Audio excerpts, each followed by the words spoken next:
The call to the member for Monash. Thank you, Speaker. Speaker, my question is to the Treasurer. Treasurer, although it's annoying, there's a reason why banks are asking customers why they want to withdraw cash and what for. A bank manager told me recently a significant number of customers who came in to withdraw cash were being scammed.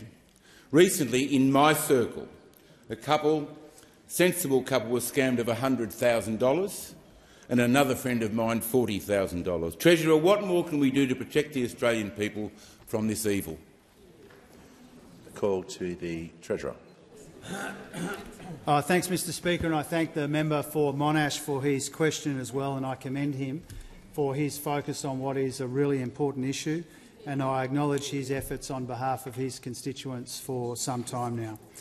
This is a big focus for the government as well, and for that I want to be upfront, Mr Speaker, and say that I take absolutely no credit for the government's focus on scams, and that's because the work of the Assistant Treasurer in this regard has been absolutely terrific. He has worked tirelessly to tackle and take on this evil in our community and in our economy in a really impressive way, and he's done that in collaboration with the banks, he's done it in collaboration with key institutions, and he's done it with other ministers, including the Minister for Communication and others. And so I pay tribute to him and to his work, Mr Speaker. It's a huge issue, and I think the hundreds of people who come to his community forums around Australia and all of the people who come through our doors in our elected offices and come up to us in mobile offices too is evidence enough of that. In 2022, Mr Speaker, Australians lost over $3 billion to the absolute grubs who try and scam money out of people, often the most vulnerable people, but as the member identifies in his question, not just people that we would traditionally consider to be vulnerable.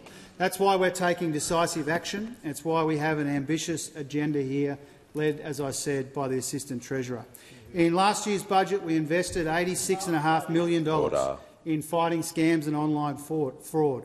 $17.6 million for ASIC to bust fake investment websites, $58 million for the ACCC to establish a world-leading national anti-scam centre, and over $10 million for ACMA to establish and enforce an SMS sender ID registry to stop scam texts. And I acknowledge the work of Minister Rowland as well.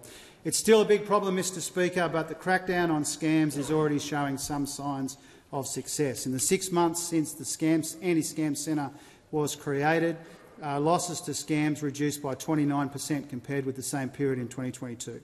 Call disruption technology saved potential victims from major losses, with one consumer saving $300,000. By last week, ASIC had taken down 4,220 investment scam websites, and there are hundreds more in the works.